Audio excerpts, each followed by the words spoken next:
မြဲမြံသောအနွယ်ထာဝရဝါဒနေဆဝါဒဒုတိယမြောက်အယူဝါဒဒုတိယချက်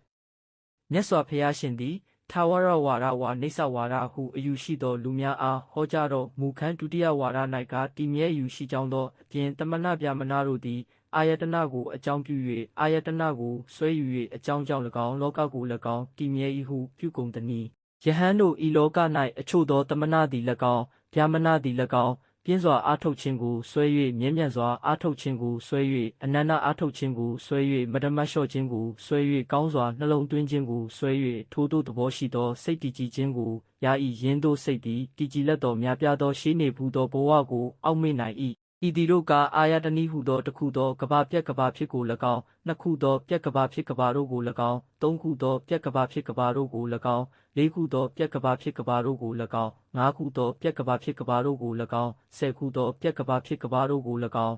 ထိုဘဝ၌ငါသည်ဤသို့သောအမည်ရှိခဲ့၏